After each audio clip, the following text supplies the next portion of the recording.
you all can use in your classroom to help you support social and emotional learning.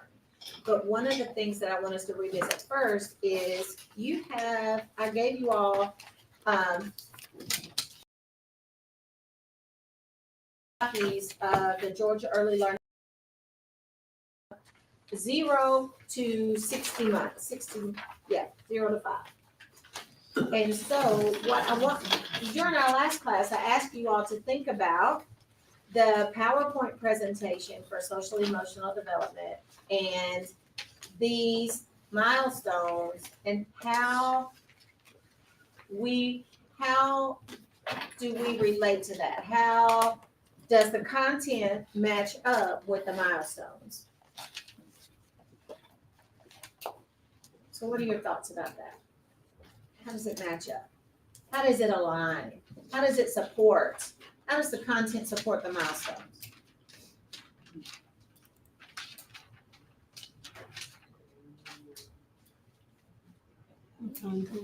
If you're thinking about it as a teacher and you're reading that content, Right. how does that support? It kind of lets you know where they're supposed to be on the track. Yeah, What should absolutely. be doing? I was trying to figure out what to say. Yeah, it lets the milestones let you know, these milestones let you know where they are on that developmental continuum that we talked about.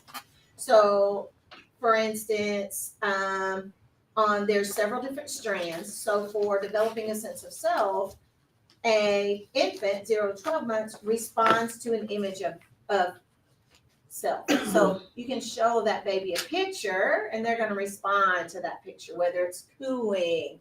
If they can point, they'll smile, they'll respond to that picture. Yes, they'll respond to their name. You can say their name and they'll turn their head. And so when we understand where they're supposed to be, then we can use these teaching strategies and the content from the last PowerPoint on infants and toddlers. That's our roadmap on how to get them there. So the milestones is the framework of where we want them to be. And then the information is how you're going to get them there.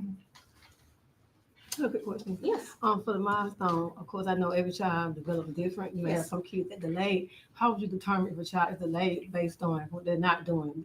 Like say, so for instance, a child, say 14 months, is not doing the things that's development appropriate. How do you determine how long it takes for them to get on it? You know what I'm saying? So you do the early care with the doctors and write-ups and stuff. Sure. So it depends on what the delays are. Mm-hmm. So, and you have to think about if that baby, there's some things to consider. Mm-hmm. Was the baby a premature birth? Mm-hmm. Was it a traumatic birth?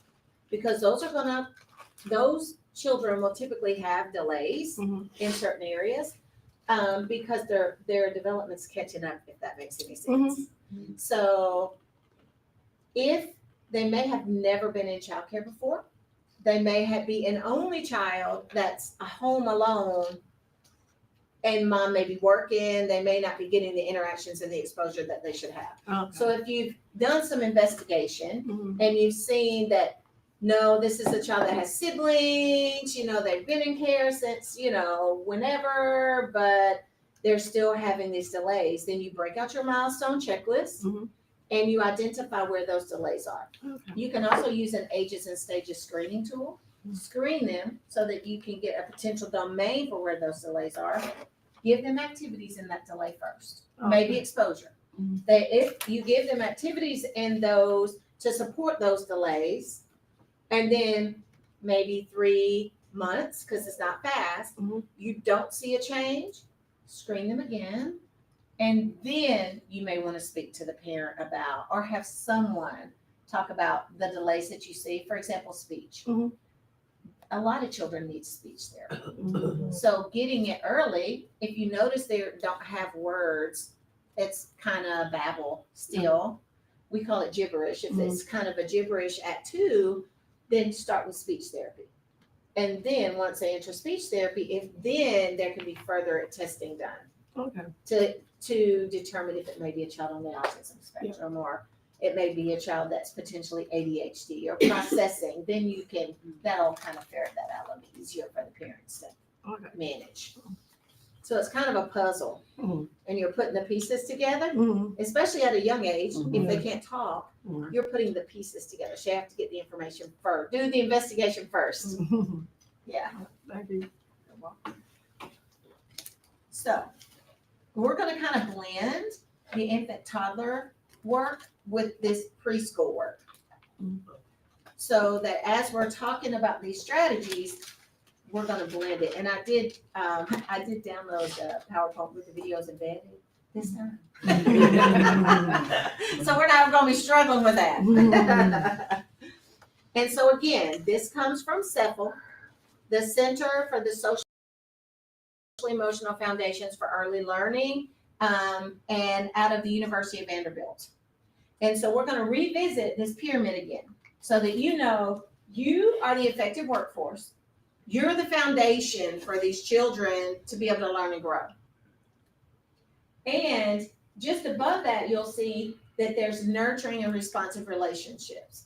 This takes me back to Maslow's hierarchy of needs. Children cannot learn if they don't feel safe and they don't feel secure.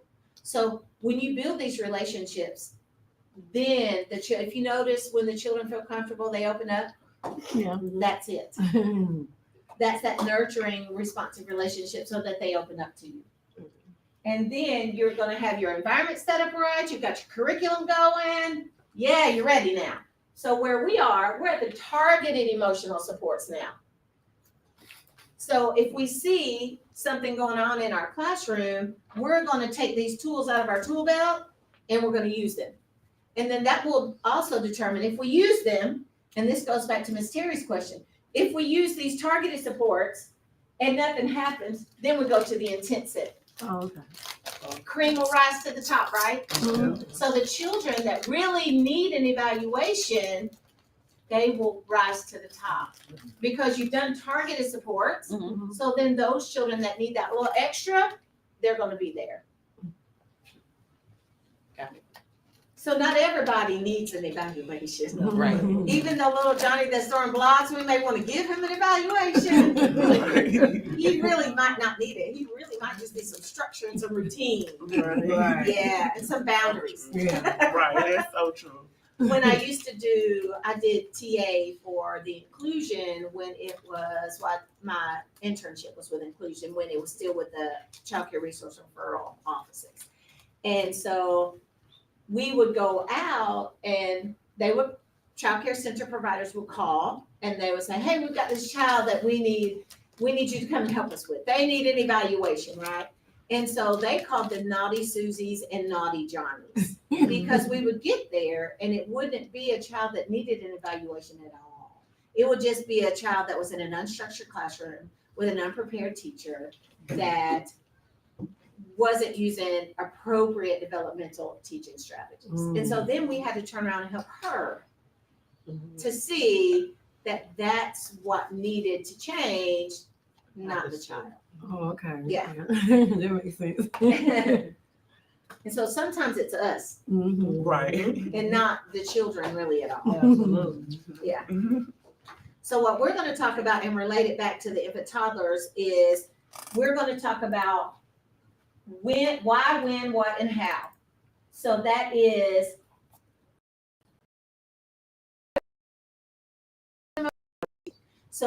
really how the children are going to grasp what we're giving. Friendship skills, enhancing emotional literacy, controlling anger and impulse, problem solving, and providing individualized instruction.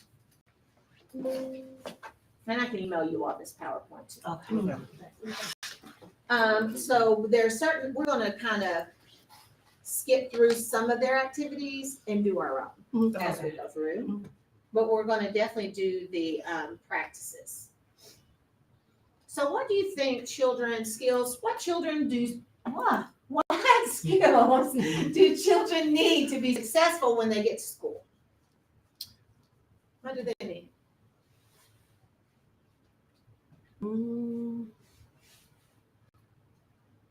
Confidence.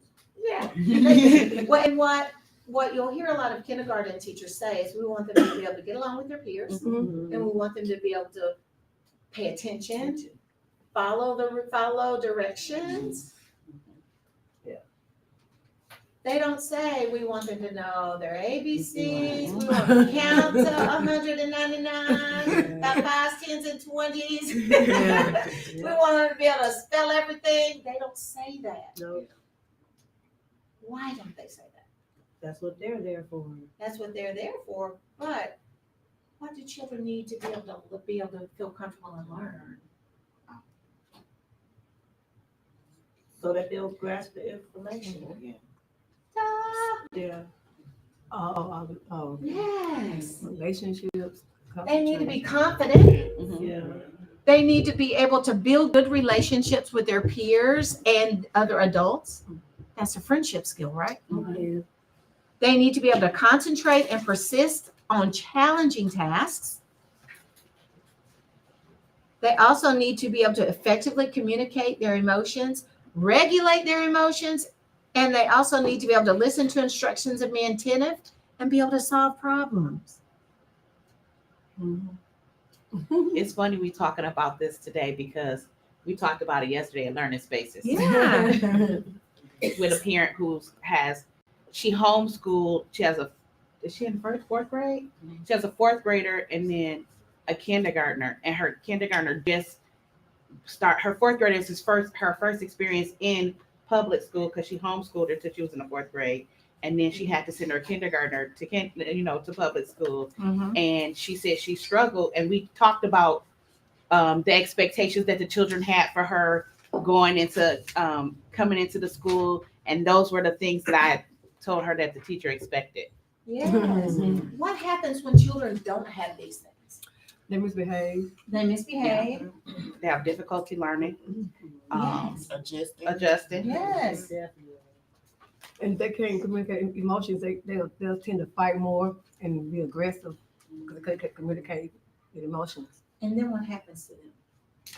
They get Give labeled. up. Yes, they get labeled, they give up. Yeah. Their self-esteem and their confidence falls, Mm-hmm.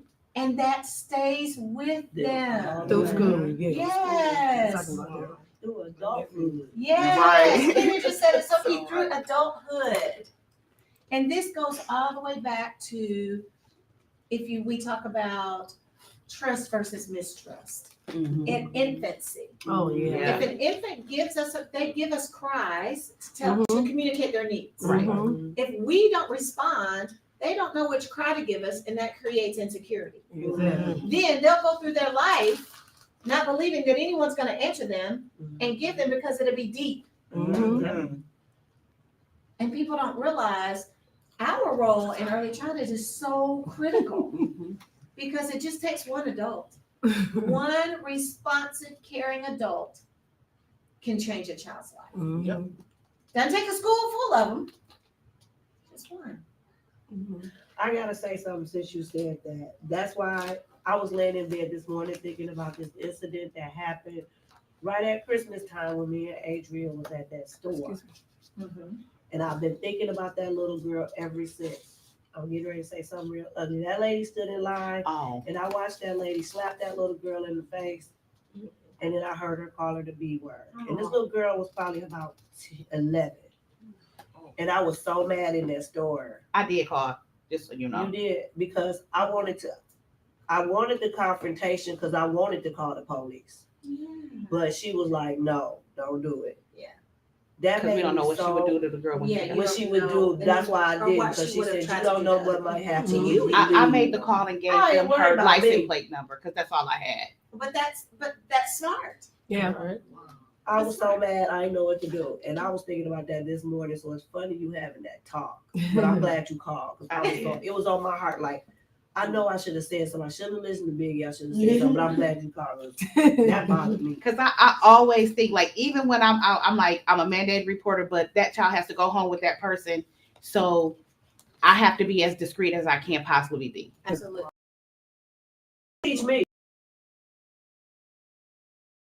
I just, like, if you saw her face, she was like I thought we was gonna fight in the vinyl store. But I was ready for it. Listen,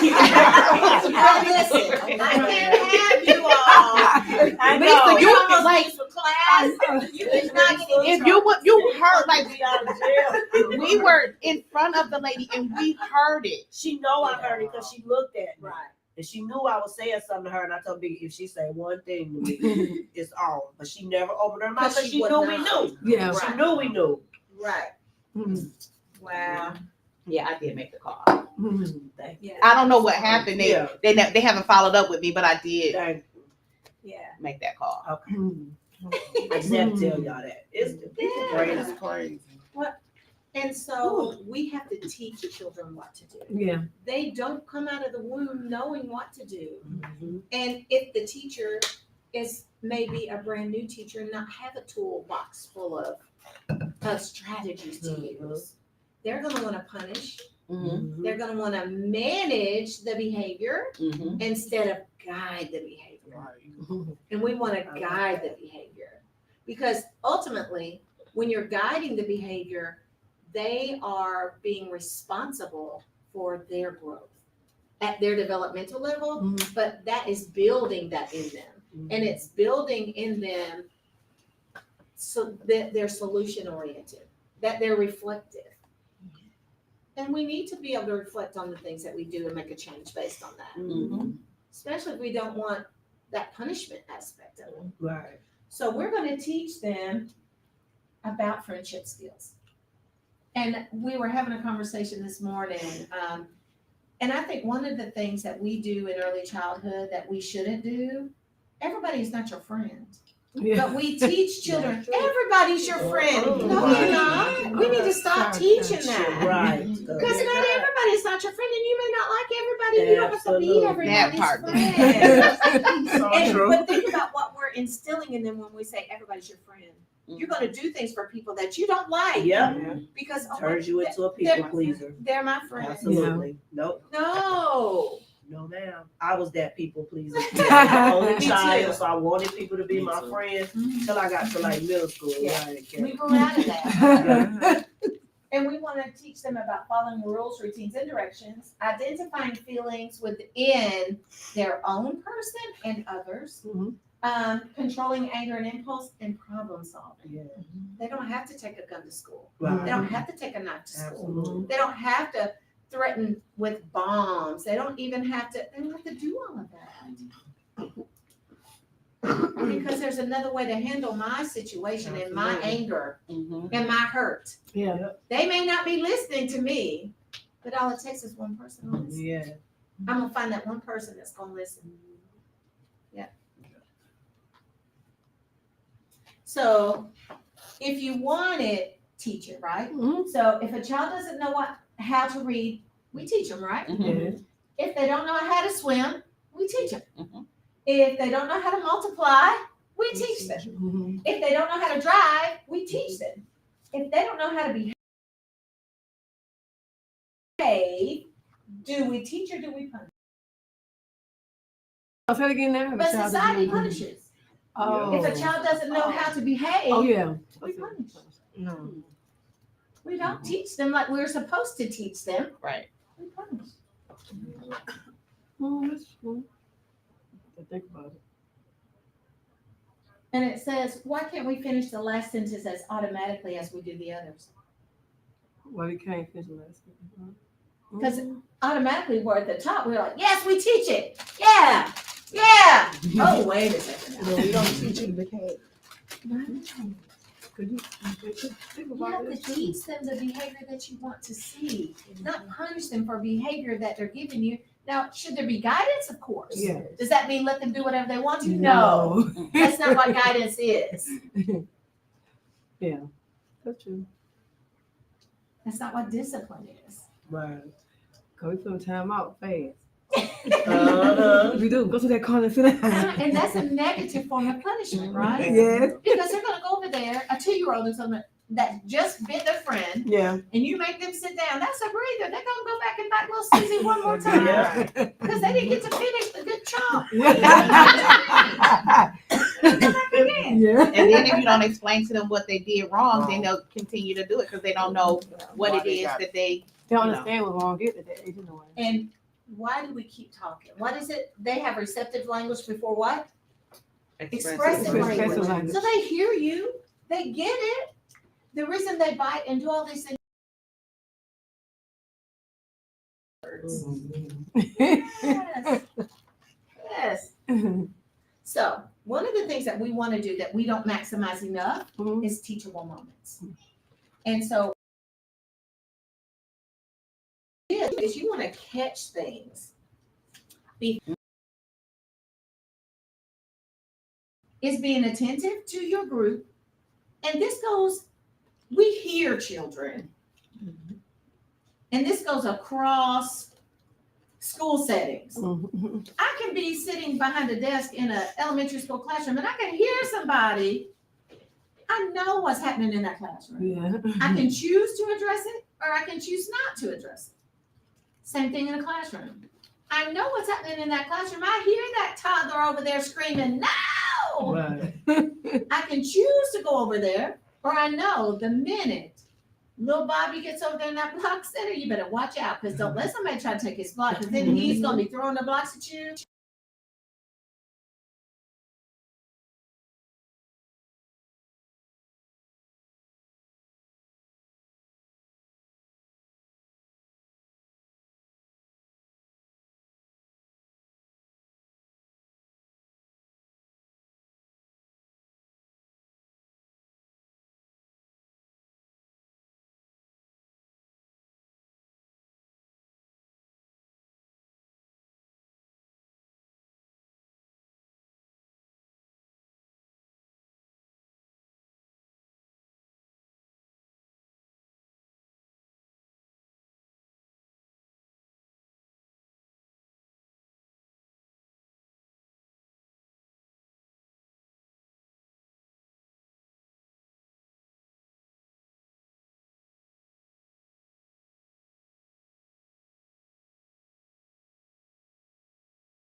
friends. Yeah. Like when you empower Bobby to use his words and ask those questions later, if somebody else is in his space or he sees somebody else do it, he can, kind of sort of facilitate when this happened to me, these are the words that I use, or you ask the questions and then you'll see the class start to do it, and then you're like, "Ooh, that was easy." I can sit over here and drink my coffee. And that is exactly what you want to do. And the children will begin to govern themselves. I think I shared with you all the story of my CDA student that had a group of 3-year-old children, and they were in their center time, and there was a group at the water table. And she was on now there. It's a classroom. She's on one side of the classroom doing something with some children, and then the water table is here, and there's children at the water table, and they start splashing each other.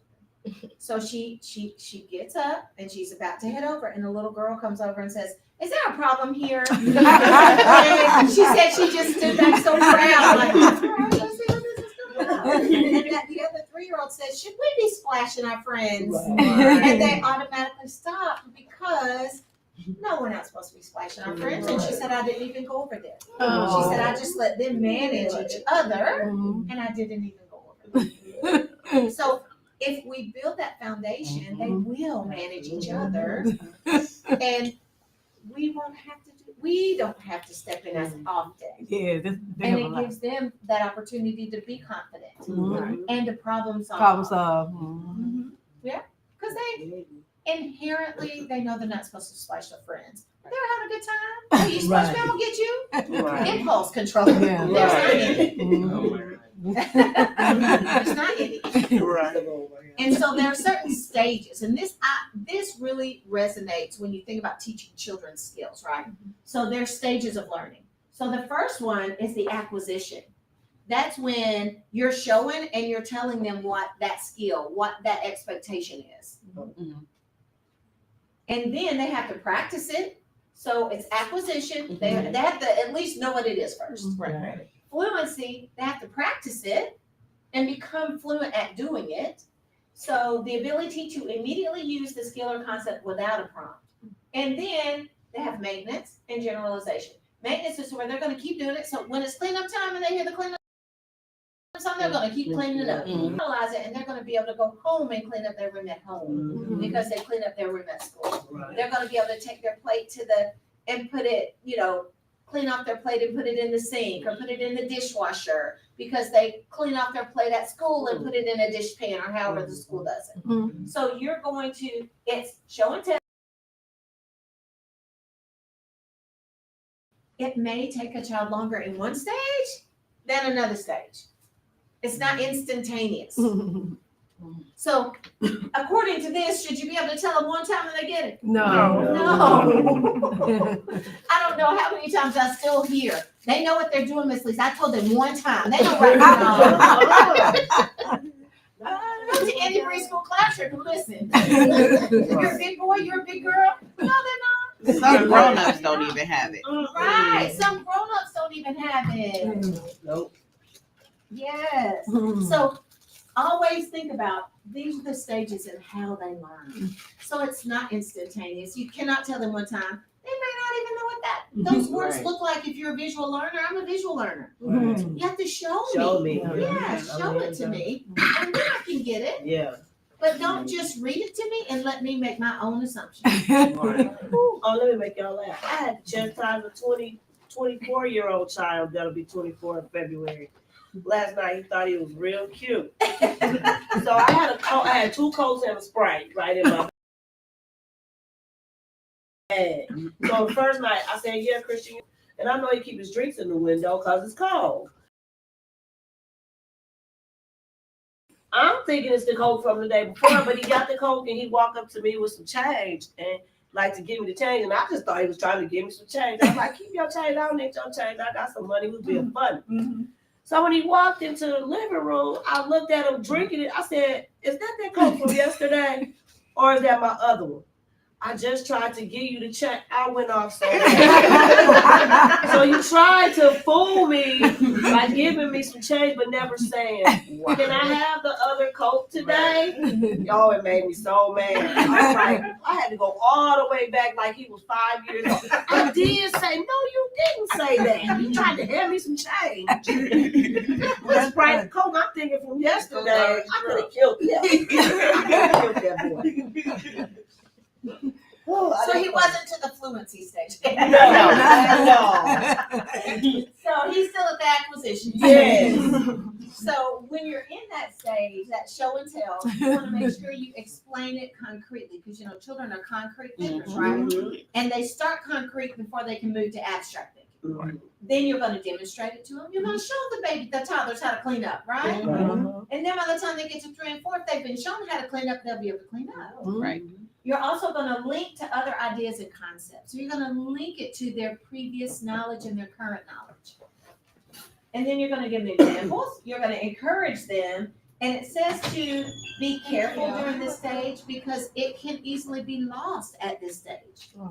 So you want to encourage them and encourage them and encourage them, especially if they don't understand what to do. How are they going to keep doing it? They're not. Hello. Sorry. And so when you're doing fluency, you want to make sure, we always say they need opportunities to practice, right? What within your daily center time, you're practicing all day, but certain skills are practiced during center time. So you have to provide multiple opportunities to practice. So they can practice anytime that they get to interact with their peers. So outside time, center time. So let's say you have 2 or 3 large blocks of center time. That's their opportunity to practice. And then you want to help them link that concept or skill to other skills and concepts. That connection, right? That's how they're going to keep it, is having being able to make the connection. Prompt the child to use the skill or concept in new situations. And then you're going to elaborate on the skill or concept. So maybe if they're cleaning up, you're going to ask them, well, do you clean your room at home? You're going to ask them, you're going to make those links. Do you clean your room at home? No, my mama clean her. Right. That's what they're going to say. Yeah. Yeah. Do you help your grandma clean up with your grandma's house? No, grandma does it, you know. But then there are going to be some of those children who go, yeah, I clean my room. Great. Well, if you clean your room, should we clean? That link to being the same. And toddlers are just learning how to they'll put everything in one basket. That's a start. And the older they get, they can separate it out and put it where it goes, according to the picture. So maintenance. So they're getting it now, right? So you're still providing opportunities. That's not a one and done type of thinking, is it? No. Multiple opportunities to use the skill or concept in new situations or with new people. Provide opportunities within a variety of activities and in new applications. Still making that link. And then comment on the child's ability to maintain. So you're going to give them praise, specific praise. Little Bobby, you did not hit your friend with a block today. That is amazing. You used your words. Wow, you cleaned up today? Oh my goodness. Can we do it 3 days in a row? You know, like you're giving them. And then they'll be so excited. They'll be like, yes. So then on day 2, he cleans up. Day 2, Bobby, we did it. Day 2. We got one more day. Can we do it one more day? And then on the 3rd day, oh my gosh, you did it. 3 days in a row. You're a pro. And I'm going to do it again tomorrow. Yes, he is. And I'm going to do it again tomorrow. So then they're going to want to do it. That internal mechanism is turned on. That confidence, that giving them that self-pride, but not in an arrogant way, but that I'm proud. I cleaned up at school 3 days in a row, Mom. You know? Yes. Yes. And so when you're promoting this development, you don't want to do it just for little Bobby, right? You want to do it for Oh. everybody. So you're going to do it for the whole class. And these are some ways that you can do it, right?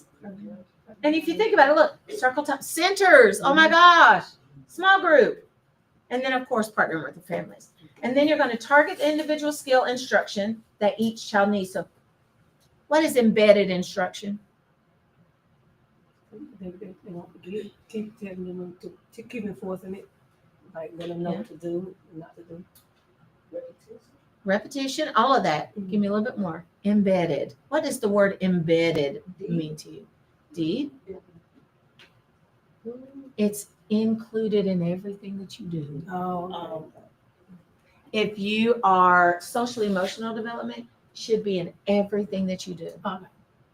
Because it's easy. Mhm. It's not easy, but it's easy. It should be something that we don't think about.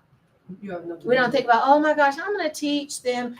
I think what it is people think social emotional skills are just saying please and thank you. No, it's way deeper than that. And kids these days have horrible social and emotional skills. We can thank COVID for that. Yep. These post-COVID babies are no joke. Oh, Self-regulation, I know communication. you said babies, but I'm thinking more so of our middle schoolers and high schoolers. everyone. Everybody. Horrible. Everyone. Horrible. I see it all the time with my daughter and her friends, and she's a junior, and she's a good social, too social. But I just see how they're so different when it comes to socializing, and the things that they look at on the internet is like, a lot of that stuff say like quotes you'll see, you know what I'm saying, friends and no friends and all that kind of stuff. I'm anti-social and what? But that's like I the don't tech understand generation that stuff. too. Like Mm-hmm.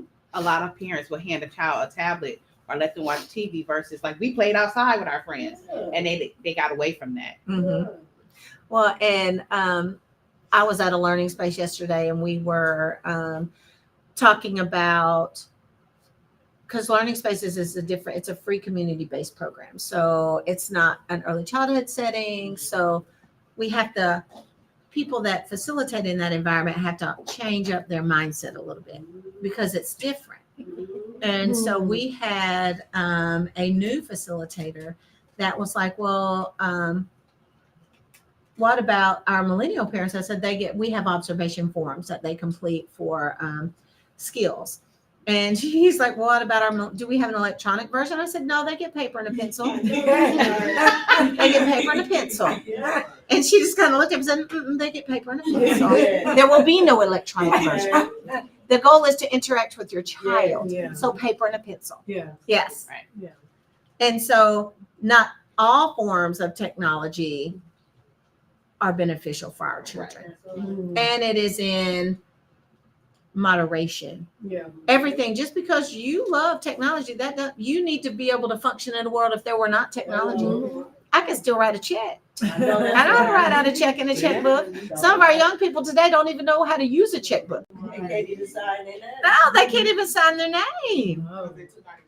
Yes. I tell everybody, the graduating class of 2011 was the last class to learn, because my daughter graduated, and my son came behind her, and they never learned how to curse again. My 29-year-old Yeah.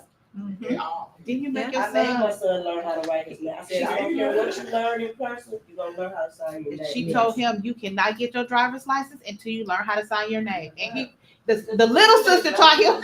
The little sister taught him about Yeah. that. And she printed their name. Like, They they just write it don't down. sign their name. For a signature, they print their names. Yeah. There's no signature requirement like that. Yeah. So now we've got those children, we've embedded, Yeah. we've included friendship skills, we've included all of this in our classroom community environment. It's just part of what we do. Now we've got these children that they seem to need a little bit more. So we're going to individualize for those children. So we're going to identify which social emotional skills or other skills that they are struggling with. And then we're going to give them a different type of instruction. Maybe while the other children are playing in centers, maybe for the first 5 minutes motor development if there's a delay, Mhm. or will whatever that delay may look like. We will work with them for just not a long time because they still need their time to interact with the group. So we will do maybe 5 or 10 minutes, or even if it's nap time and they're a child that doesn't nap, sit with them for 5 or 10 more minutes Mhm. and give them another activity that they can work on to practice this skill. So that's the individualized supports and adaptations. So you may change up an activity because you know little Bobby can't participate in a certain manner. So you may tweak it up for little Bobby, but everybody else is still doing instruction. So you're going to let little Bobby know the things he's doing well and the things how he can make this work. He may not understand how to lace beads well. So we're going to give him that instruction on how to lace those beads. With lots of different types of, maybe we start with pipe cleaners or Chanel stems, as they're called now. And then move to laces. How he gets it, maybe even a straw and a jumbo bead. But whatever he needs to move him in the right direction. I'm stealing these ideas for activities. And it says embed instruction within routine and planned activities. So you're embedding, so that the children are helping to put up the mats or put up the cots. That's a friendship skill. That's helping one another. That's helping the teacher. So that's how you embed things in. The children help you set the table at lunchtime. Mhm. They help clean up. They help you get some little toy-sized brooms and stuff. And they go help a friend that may need some assistance. And the language in that how we speak to the children is embedded in. And so then it says you're going to drive up the number of learning opportunities. What does that look like?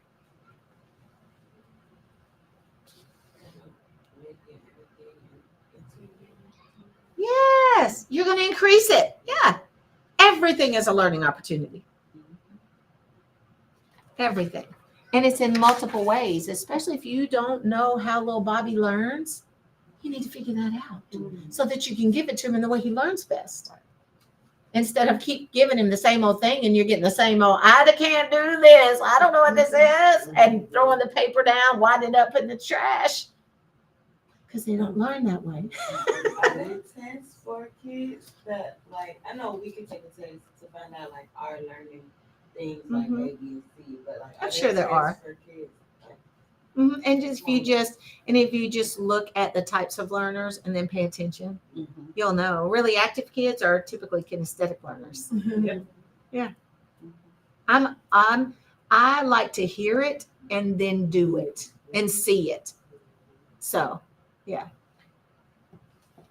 So what I want you to do is just at your tables, I want you to share why your best friend is your best friend.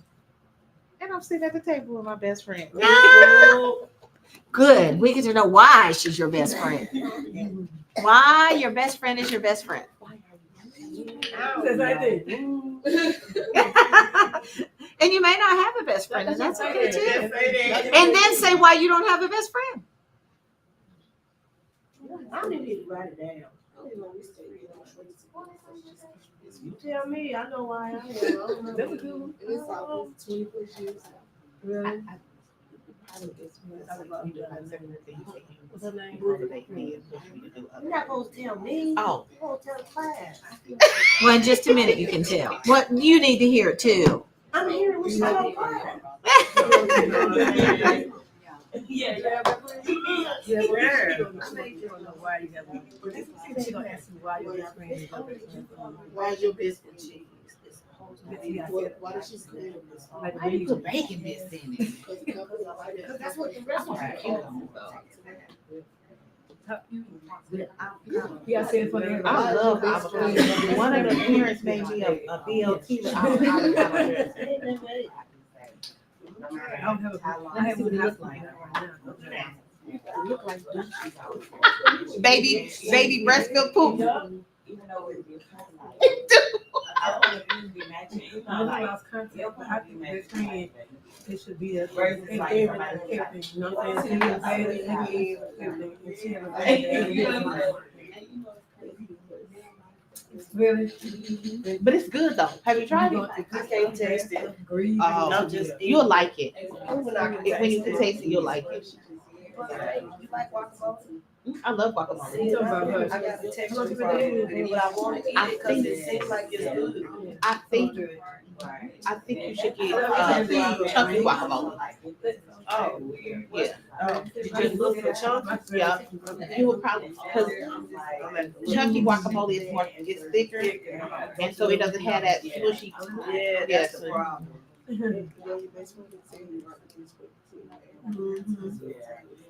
Dang, I want a piece of that cute toe. I'm sorry. It's bacon all over. It's bacon all over. the So place. why is your best friend your best friend? You wanna go first? Yeah, my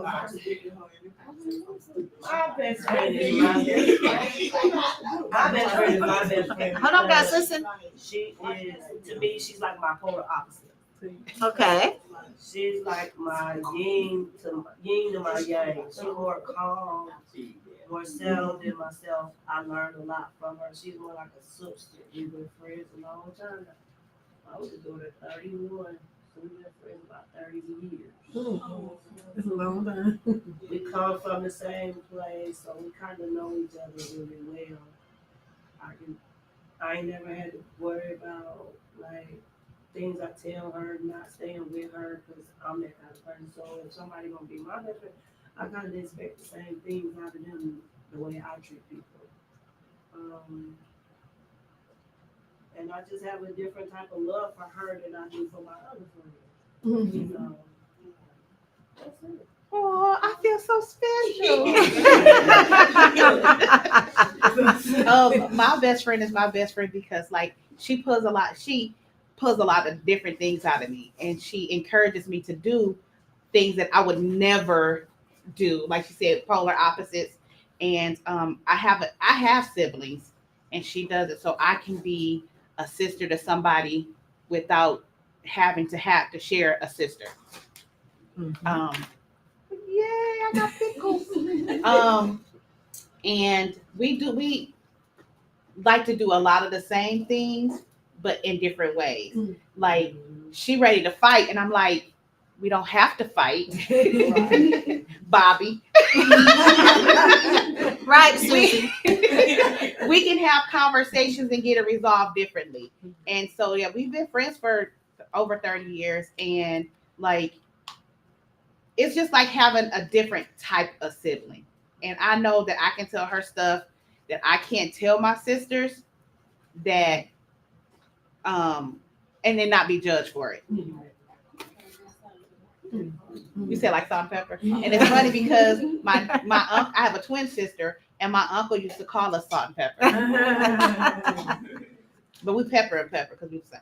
Yeah. She swears she dark skinned, y'all. I am dark skinned. I have to tell her you are not. I'm dark skinned in Michigan. In Atlanta, I'm light skinned. I am. Mhm. They call us dark. Call me dark skinned at home. I'm like, so I'm dark skinned. I don't have a best friend. Okay, Miss Terry. I have a best friend right now. Uh-huh. I think we haven't talked in years, but in high school I had a best friend. Mhm. So we kind of lost contact. We talk every now and then, but I still consider her as one of our closest friends. Yeah. Yeah. Anyone We was else? in High school together. 10th grade. I was in 10th grade. We kind of lost contact. We talk, like I said, we talk every now and then, not like, best friends talk. Mhm. So And that's okay. Yeah, Well. I have a best friend, but I feel like we kind of run apart or get older, so Mhm. we're not as close as Gotcha. we used to be. So. Okay. And that's all right. Friendships can change Yeah. and grow. Mhm. Yeah. Anyone else?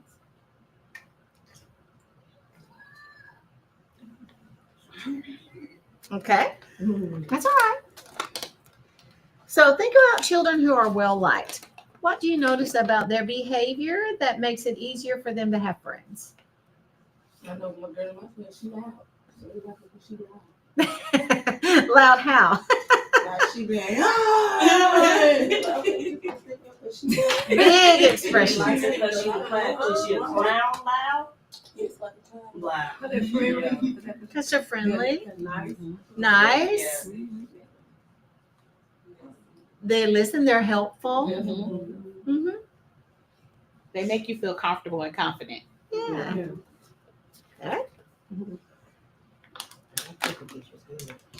So these are friendship skills. A child that's the play organizer and can give suggestions for the play, that shares toys and other materials, but also takes turns. Yeah. And then is helpful and assists, affectionate, gives compliments, understands how and when to give an apology. Because toddlers, that is not a socially emotional skill for them. No. They don't. Age group 5. I Right, don't see it at 3 or 4. right. It takes, and then they have to understand feelings first. Yes, because they're not sorry. Toddlers are not sorry that they took your toy or bit you. So when you try to get them to say sorry, they're doing it because you're making them, Right.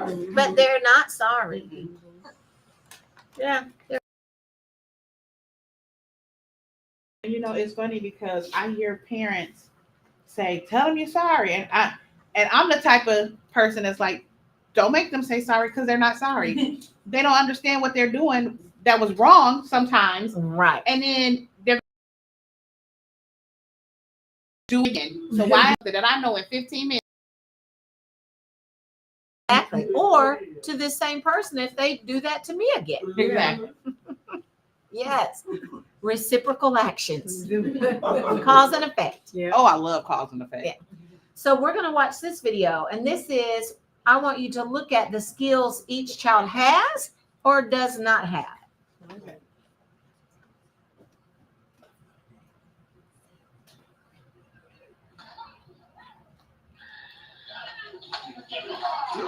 Oh, that's Bobby.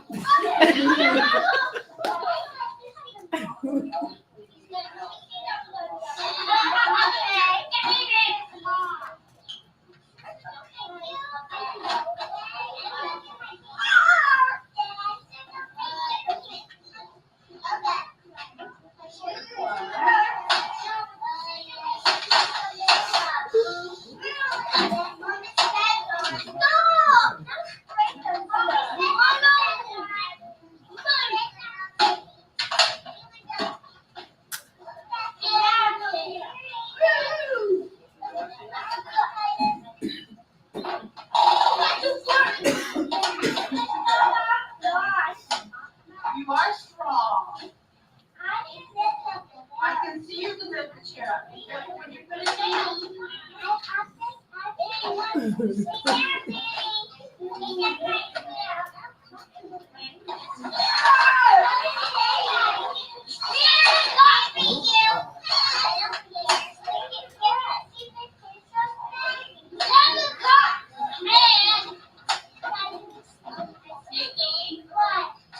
Keep the chair on the floor, please.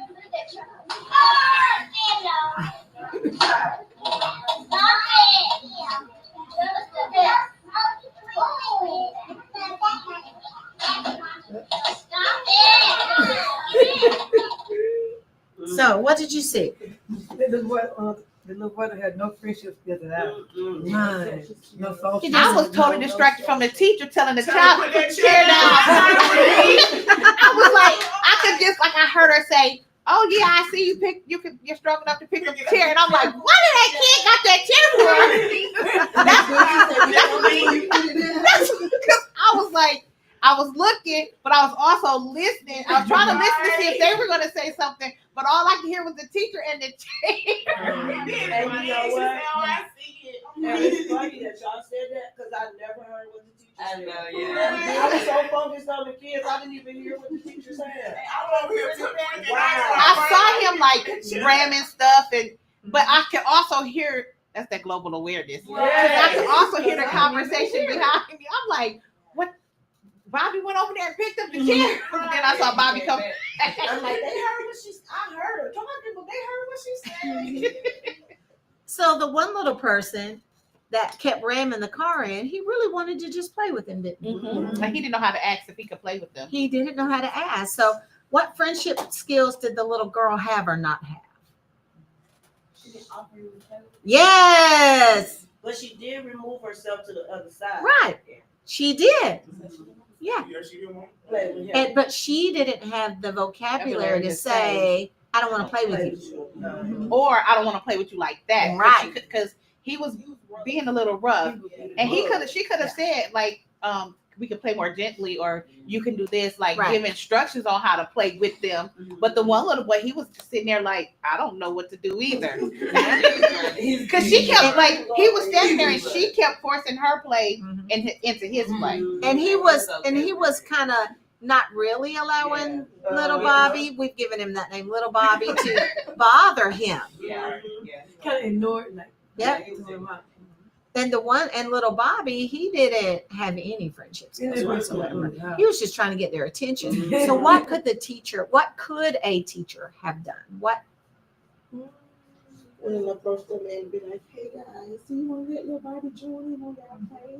Or even go to little Bobby and say, Bobby, do you want to play with them? Yeah. Take it to their level. Do you want to play with them? Yeah. Well, ask them. Guys, Bobby has something he wants to ask you. And then have him go, can I play with you? And they'll either say yes or no. And then little Susie would have said, well, this is what we're doing. I'm doing this, Yes. you're doing this, and then you do that. Because she was definitely leading the play. Yep, she was leading the play. But that go back to what you said about like certain children, that same little boy probably want to get in trouble all the time and bother them all the time. They want to take him out. Because, He could be the same child. Like I'm not playing him. Yeah.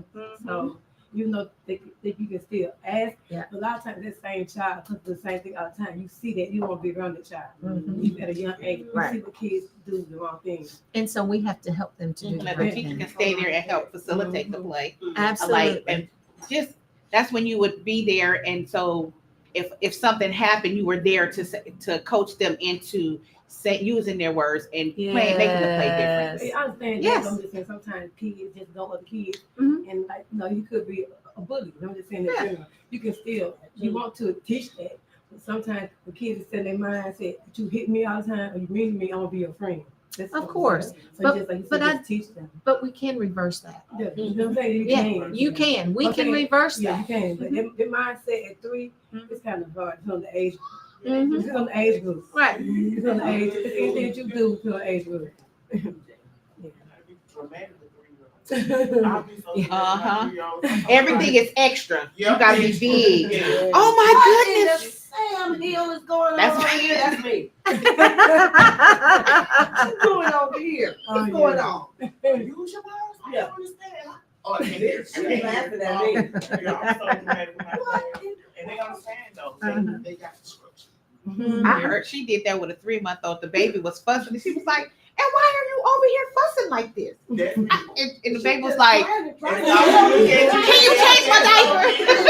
That's just- And the 3-year-old was just like that. You have to be so dramatic. So dramatic. Extra. Yeah.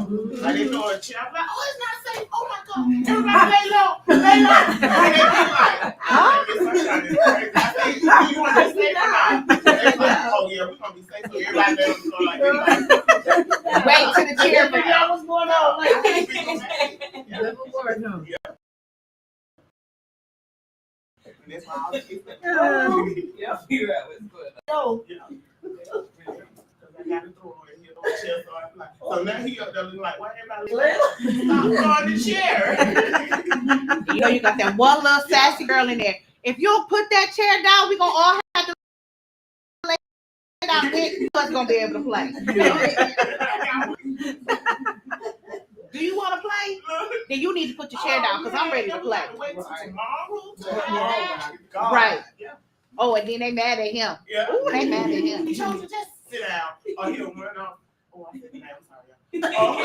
Oh, he'll run off, and then one of the kids like, I got it. Just like, I got it. So there are 2 elements that are key in the development of relationships or friendships. And that's reciprocity and lengthy encounters.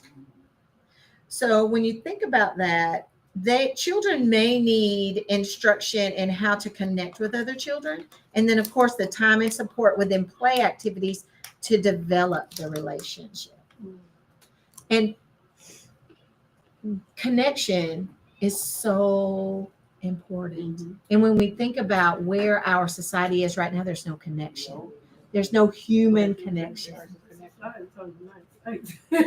And so we have to help them to develop that human connection. Even parents to children, like teacher to adult, teacher to teacher.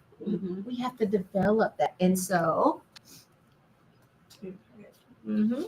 we greet them, we smile. We use in-style sayings, cool, hot, fab, tight. Now that is not the current one.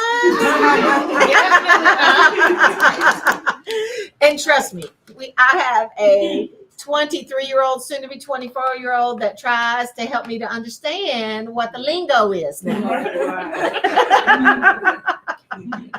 Because I just learned about, is it cooking or baking or something Let 'em like cook. that?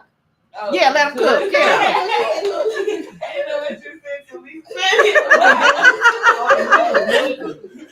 We eat.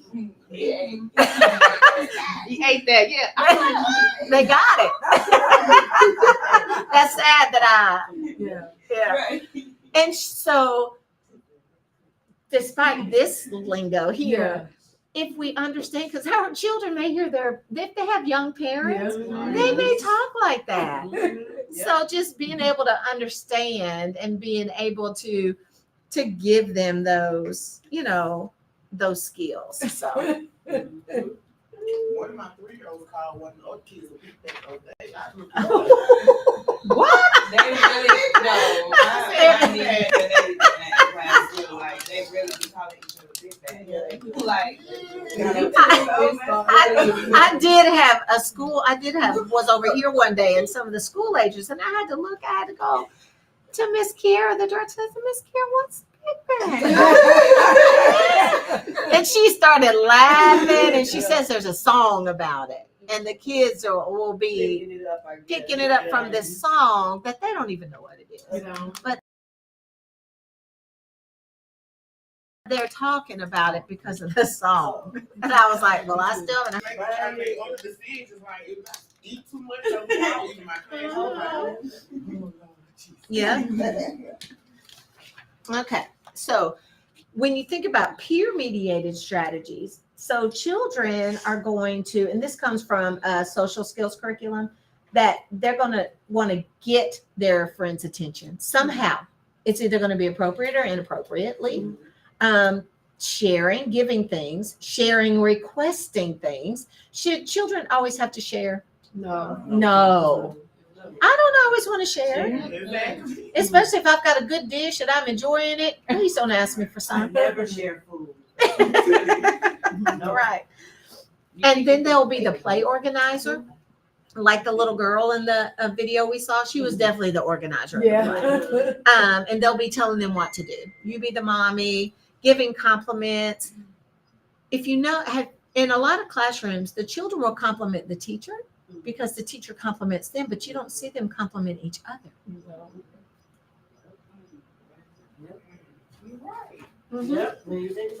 Yeah, they'll come up and they'll go, Ms. Lisa, I like your shoes, like I like your earrings. Like they'll come up and, but they don't tell each other that. Why is that? Because when children are learning those skills, they're mimicking. Okay. So Instead of they're really mimicking back what you're recognizing giving to them. They will say, we got on the same shirt. But they won't say, I like your shirt. You like my shirt? But they'll say that they'll acknowledge that if they have something That should similar. be implemented.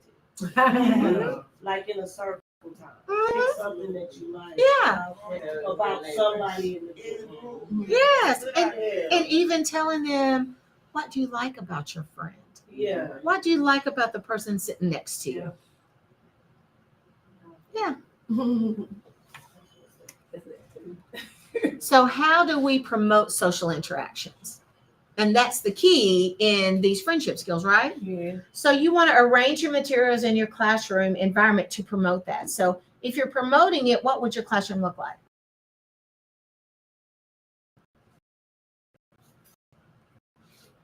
Learning centers, right? With so that multiple children can play together at one time. Right. An activity. You're going to set up an activity for multiple children to participate together at the same time. So you're going to create opportunities for children to interact and think about, as you're planning, you're going to think about how to position those children. So in a 3-year-old and a 4-year-old class, they may do some small group work. So think about who you want in that small group. Centers, it's a little different. They play together. But in small groups, who do you want in those small groups? You may want to be strategic about how the children that you place in those groups at each other. Even when we're talking to children on their level, I'll even have a tall way to hug me, and I will get down on their level and hug them on their level. To them on their level. Remind to use names and or physical contact, like a pat on the back, or I'll walk by teachers sometimes and I'll just touch them on the shoulder. Or so having them do fist pumps or, high fives or whatever that is that you're comfortable with, and using their names. I remember being over here at our after school site and they were all just calling each other bruh. And I was like, that is not a name. You have a name. Use your name. And they're like, but Ms. Lisa, I'm like, use your name. Say your name. That is not a name. And so, but that was just, but they weren't using each other's names. So using the names and using the names of the children when you greet them.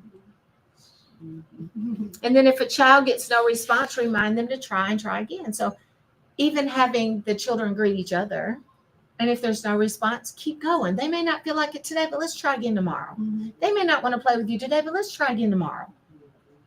And then the next day, it may take 3 days before they're ready to play with them, especially if it was little Bobby and he hit little Susie in the head with a block. She's not going to play with him yet. She's got to trust he's not going to hit her in the head again. She's got to have some safety.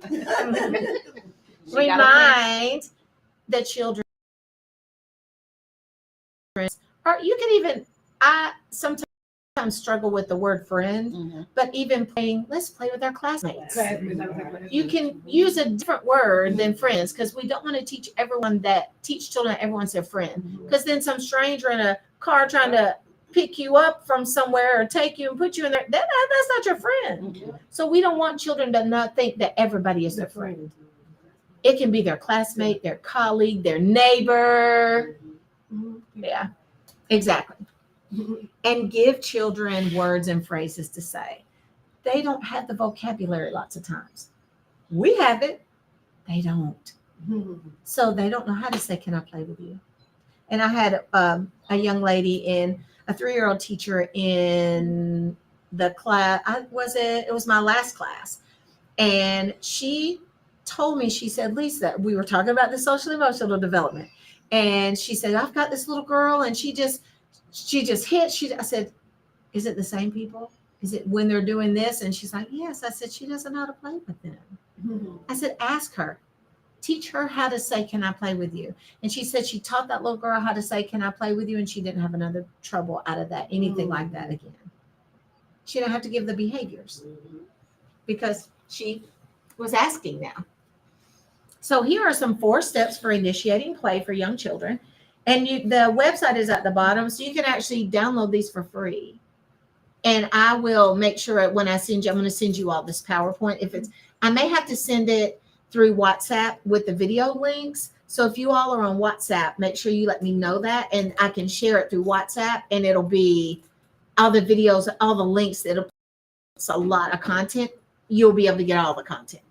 So the first step is I can tap my friend on the shoulder if they want to initiate play, or they can say, let's play. Or they can gently take the friend by the hand, and they could give their friend a toy that they want to share. So those are 4 ways that you can teach children how to initiate play with someone.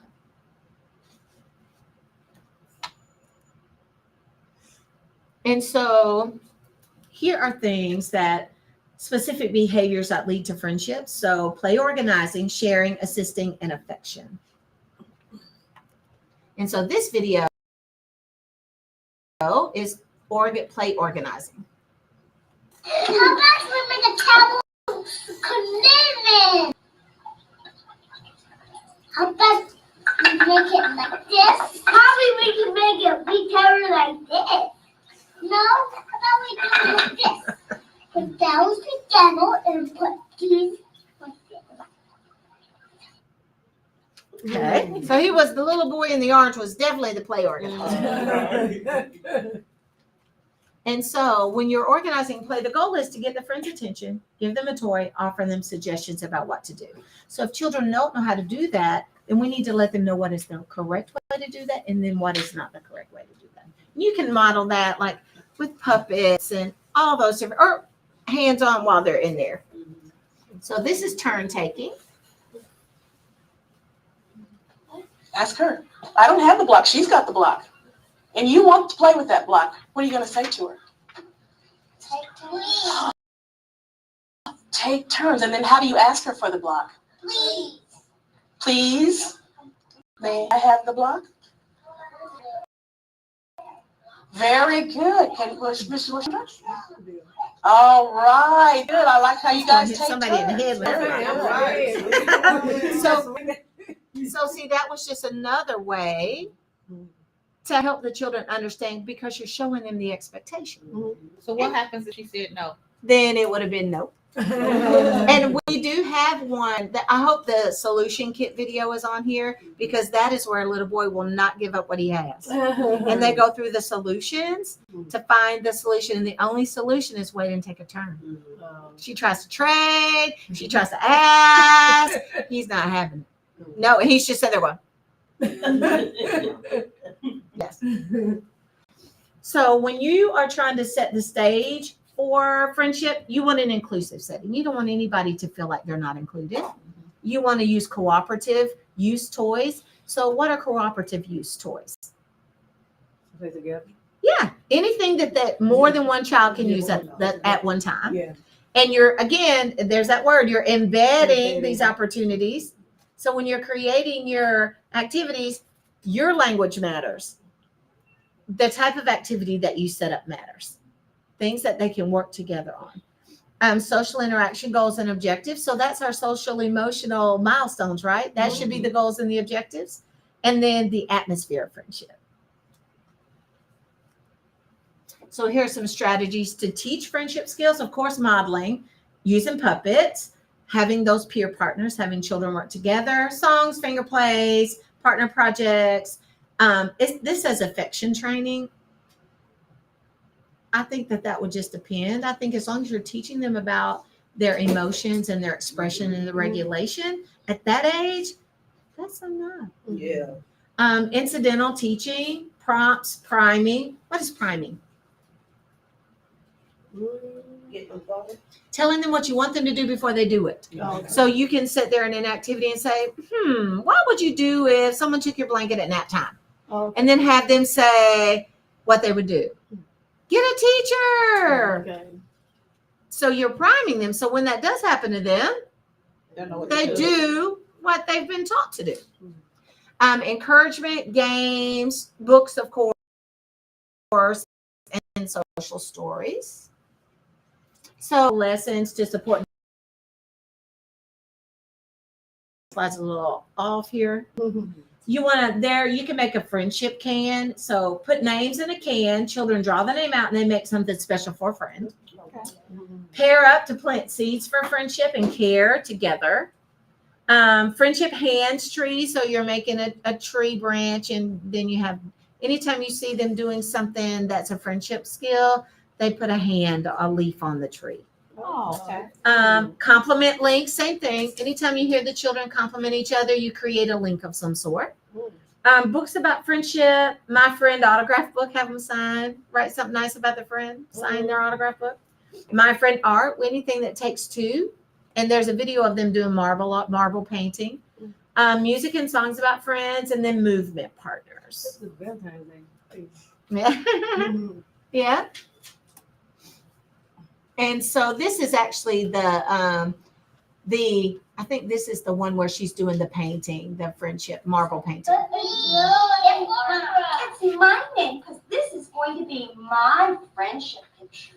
And why are you doing it? Why are you doing it? I'm going to put my picture in my box. And then I'm going to pick a friend to help me paint. And I'm going to pick 2 colors. Let's see. I'm going to pick yellow. And I'm going to pick red. Some orange in there, Miss Sally. Right there, see? Oh, I see some orange. We're making a friendship picture. I think that's right. Oh, Connor, we'll show you. See? Is that pretty? Would you like to make friendship I like pictures that. today? Yeah. You and Lena are going to be friends and paint. I like how that little boy's so excited. Yeah. No video. Now this one for 3 or 4-year-olds, this one is the super friend. This is acknowledging friendship skills, and I love this video because this little boy Wanoon is so stinking cute. So, one more. What did you say? So, did you hear this? Espera, Stephanie.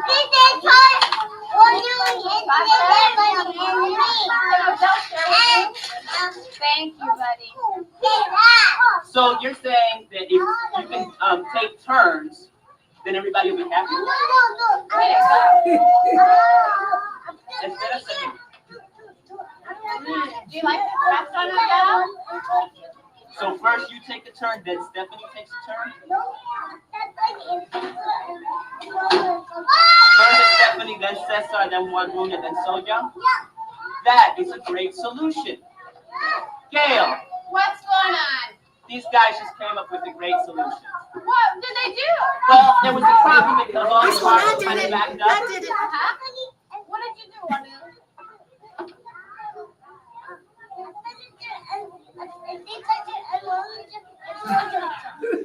Juan will Are you take serious? turns. You think we got one? I think we have a good friend. All right, here we go. Listen, guys, we have our first super friend of the day. Wanu, come on over here. I He would had have a wanted to great be in her solution classroom. to sharing the Yeah. cards. Way to Like go. these are real classrooms at the University of Vanderbilt where these videos are made. Go. Oh, he got cake. Okay, so Juan goes to first Stephanie, Whoa. then Cesar, but Cesar right here, so then it'll be So he came up with the solution of how everyone could play and be happy. Yep. And of course, the teacher had to help articulate what he Right. was doing, but they were all, and you see how proud he was? Because he was the super friend. And I love that. And the same teacher, the female teacher, she's the one that does the solution kit. And it's in that classroom, in her classroom. Even the girls were proud of him. Yes, yeah, he did that. Yes, they were so excited. And this is just the teacher using a puppet. So this comes from Head Start Center for Inclusion. And this is how to teach children how to give compliments. So you describe a course and demonstrate the skill. And then you could look and it's like, how can they give a compliment? And this is also would be the same for entering into play as well, if you think about it. And then the child practices with the adult, then they practice with another child, and then you give them feedback about the compliment. So, and this can also be downloaded for free. Because adults are horrible at taking compliments. I work in a hotel, front desk, and I Yes, give compliments all day, and adults are horrible at taking compliments. it is because we're not taught to receive. They give me a We're taught to compliment. I give say, them. Thank you. Yeah. So this tells them that they can give a high five, that they can give a gentle hug, that they can give a good job or a thumbs up. I'm going to kind of go through this one a little bit just so embedding instruction. So within embedding instruction is within all activities over time. So it's not a one and done. It becomes part of your practice. Mm-hmm. And so within all activities, you're ensuring multiple opportunities for meaningful instruction. Over time, you're to meet the instructional needs at each learning stage, the acquisition, fluency, and generalization. So you can't just tell them one time. Can't just tell them 2 times. It might take 500 times consistently, but you're doing it.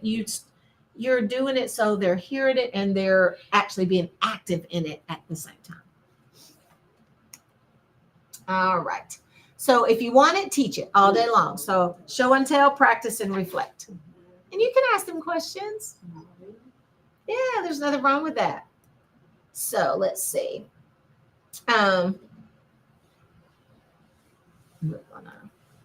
So these were the videos that we just watched about. This one down here is giving compliments. So I want you to watch this one. Today is Wednesday. Find the yellow pants. Yellow. Yellow. Good job. He's a smart boy. He is a smart boy. He's a smart boy. It gotta be 3 or 4. Yeah, he's a smart boy. 3 or 4. Yes. And I think that's so awesome. So what is emotional literacy in young children?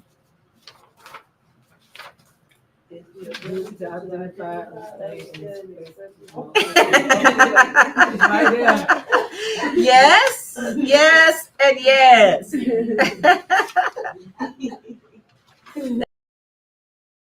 That is it. It's their understand and express their emotions, and I help for a 3-year-old and a 4-year-old to do, because they're not really at that place in their little life. They barely even have vocabulary. And I know I keep reflecting back because, like her, I go out a lot. So I'm around adults and work with adults all the time. It's hard for adults, once again. Yes. You were just saying. 'Cause it's the weirdest thing to watch adults. I know I'm so weird to me. But I sit in the nightclub and I just watch other adults and how they really don't know how to interact with each other. You don't know how to approach each other and talk to each other. And it's fun. These are the same people that's raising these little kids. Right. And what do you think those little children are not going to be able to do? Have social and emotional skills. Talk to other people. Yes. So children with a strong foundation in emotional literacy, they tolerate frustration better. They get into fewer fights. They engage in less destructive behavior. They're healthier. They're less lonely, less impulsive, more focused, and have greater academic achievement.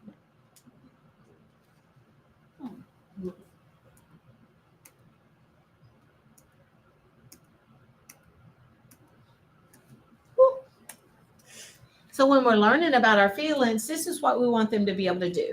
They need to recognize and relate with others' feelings. They need to recognize anger in oneself and others, understand appropriate ways to express anger, learning how to calm down, and then recognizing their feelings and using self-regulation to calm themselves down. They don't come out of the womb knowing how to do that. We have to help them.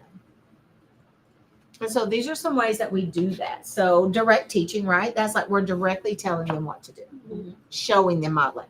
Indirect teaching is where we are going over to little Bobby and little Susie and giving feedback about the interactions that you see from Bobby and Susie. Using, of course, songs and games. How would you feel if? Checking in, feeling nice, feeling well, and using books.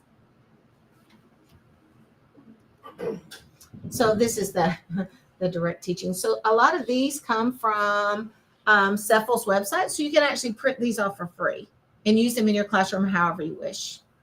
And it is the feelings in English and in Spanish. And you can create feeling bingo using this kind of stuff, whatever, you know. And here's an example of actually having children. You put the emotions up and then you have the children look in the mirror and make that emotion face. And then there's pictures of those children above the mirror doing that. And we used to try to do that in our classrooms. And it just over time, if the emotions came off the wall, the teachers didn't put the emotions back up, or then the mirrors came down and then they didn't put the mirrors back up. So, you know, it's a work in progress. Yes, it is, because you can get non-breakable mirrors. Oh, it'd be nice. Yeah. But put stuff on that concrete wall downstairs. Adrian knows all about that. That used to be our classroom a long time ago. Oh, wow. And here, just having them create posters of what makes them feel proud, what makes them feel happy. Let them show that expression. And then the indirect teaching is where you're going. Tamika and Tanya seem really happy to be playing together. They keep hugging each other. And then a song, of course. More songs. And more songs. Yeah. And then when you talk to them about what makes you feel proud, how does your face look when you feel proud? I said that out loud. I thought it was just me. No, say it. I want to listen Yeah. to hear what you said. When the kids touch each other, it bothers me. Oh. It causes me anxiety or something. I'm like, please stop touching each other. Oh. When they too touchy. Yeah, too touchy. It's okay. We do all that because I'm an emotional person. Mm-hmm. We'll do a hug or, like a handshake or, hold each other's hand. But when they start just like, oh, it drives me crazy. And they don't know anything about that. Mm-hmm. They're They know just now 'cause they know I told them emotional. they Okay, you say that don't no, can't do that. Yeah. Oh, it drives me crazy. So now they know because I feel crazy on them. I can't stand it. but I It's think just too, protecting them to me. well, it is, but we also can let them know what is inappropriate, Probably touch the inappropriate. appropriate and not appropriate. So we don't put our fears on them. Right. You know? And I was doing my portfolio and I had came upon a book and it was like, what is it called? Bad touching and good touching. Yeah, And I said, that's so cool. I want to read it to my class. absolutely. Because they need to understand what is not inappropriate touch. Mm-hmm. And then like I'm over here just like thinking because we're doing social emotional in learning spaces, and the way you feel about something might not be the same way I feel about it. Right. And so like we can have the same but different. Like my love language is physical touch, so I like to be touched, and your love language might not be physical touch, but limit though. but It it makes me happy to see children interact with each other because that might be the only touch or the only hug they get all day. So I think differently about the thing, and then we over sexualize things, and children don't think like we Yeah. think. We're putting an adult context on a child's innocence. Yes, Because- I'm just so used to protecting kids because I have all girls. So my girls, baby, you lost your innocence, that's on you. and that mindset is always there, like even with the boys, I'm like, okay, that's enough. But you can Or, also have a conversation because, like, I know some children think I love hair.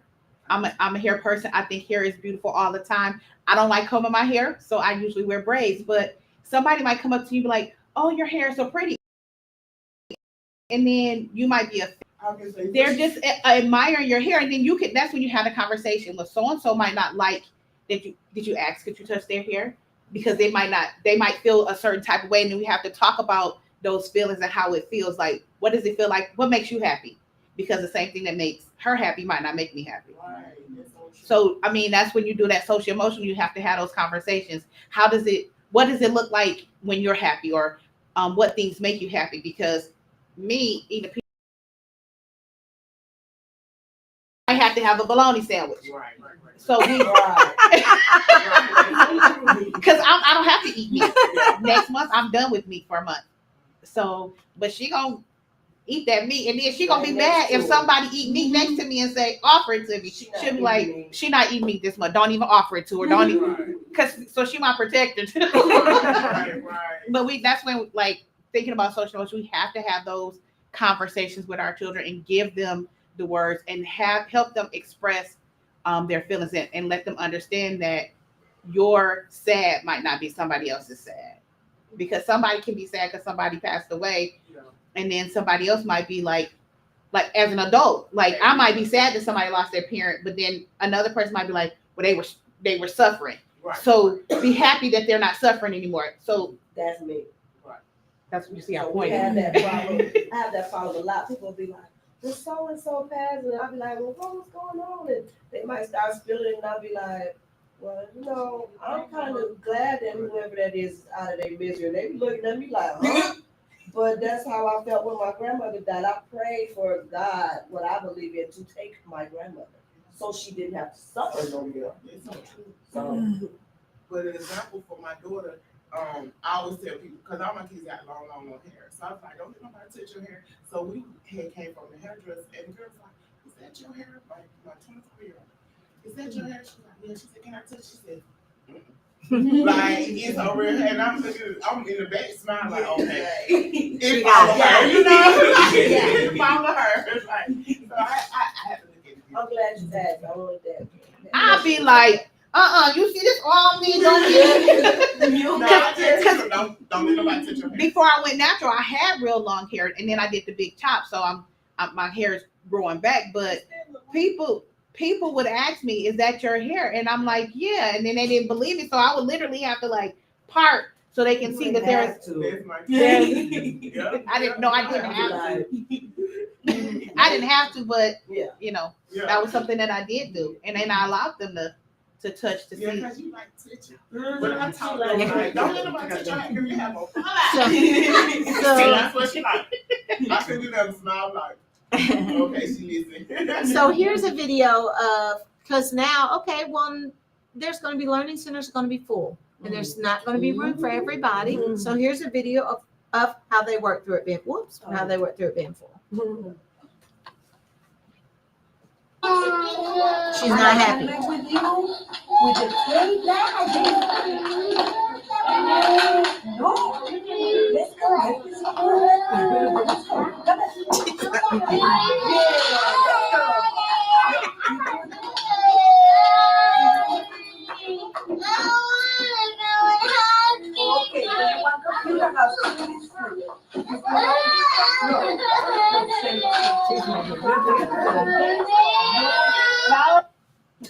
She was like, I'm not going. So the teacher just kept trying to redirect her to another center that was open. So that's what we want to do, is keep trying to redirect them. And we can even remind them, okay, only 5 people can be in this place. If you get there and there's 5 turtles there, what are you going to do? Right. I'm going to go somewhere else. Yes, you're going to go somewhere else. I remember at Leapfrog, Miss Adrian used to say that all the time. And then you notice how the kids will sometimes start to count how many are in the center before they go And then also what you could do is like, there's 5 in there. When someone go somewhere else, and then when someone comes out, then you have a chance to go in. And then we had a sign-up sheet. For housekeeping? Mm-hmm. So you signed up. So if somebody came out, you knew you were the next person to go in there. Oh, okay. So You know what I'm saying? Like, switch them out so everybody can get their chance. Oh, they'll do that. You was in there first yesterday. I get to go in there first tomorrow. this little person, the teacher is reading a book and inserting her emotions in this book. And it's a classmate book. Okay. Oops. I feel sad when my friends won't play or share with me. Why do you feel sad?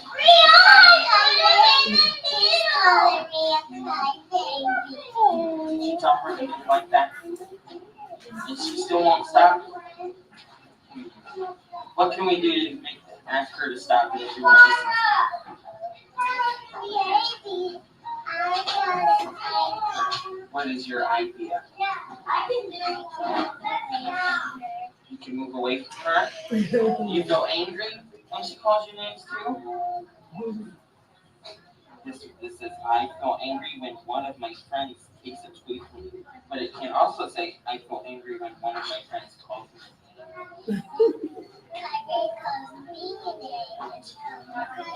She telling all of Yeah, you. but I'm not a That crybaby. makes you angry too, doesn't it? Whoever that person is. Does it make you feel hurt too? Because you're not a crybaby, are you? What's your name? Not crybaby, huh? It says, I feel hurt when my friend disrespects me. It can also say, I feel hurt when my friend calls me a name. This can say so many things. You don't feel excited when she calls you a name, do you? She was telling on her. She was mad that she called her a crybaby. And so they asked them, this is a question of the day. How would you feel if you lost your teddy bear and you let them tell you their answers? Something pretty simple like that. And leave it posted in the room. Would you feel worried, sad, bored, or angry?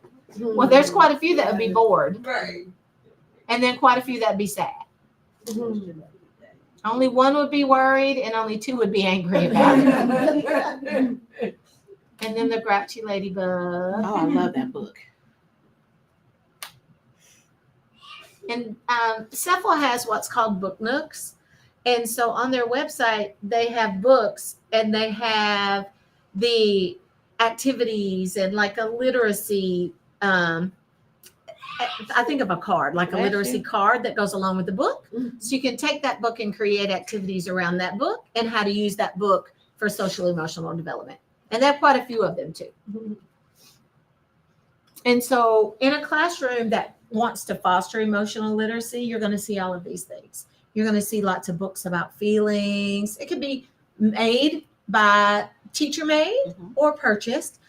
Photos of people with different emotional expressions displayed, labeling of feelings. The teacher labels their feelings as well as the children labeling theirs, and the teacher noticing the children's behaviors and their feelings and labeling it.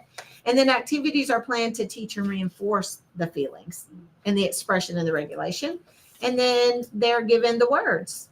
And it occurs daily. That's at the very bottom of the slide. The efforts occur daily. Not once a week, not once a month, not a special social emotional lesson plan. Every day. Every day. So we also want to teach children that feelings can change. You can have more than one feeling about something. You can feel differently than someone else, and it's okay. And all feelings are valid, and it's what you do with them that counts. So Tucker the Turtle is a technique, and it is a tongue twister. And there's a book on Cephal's website that can be printed of Tucker the Turtle. And it is how Tucker recognizes his anger.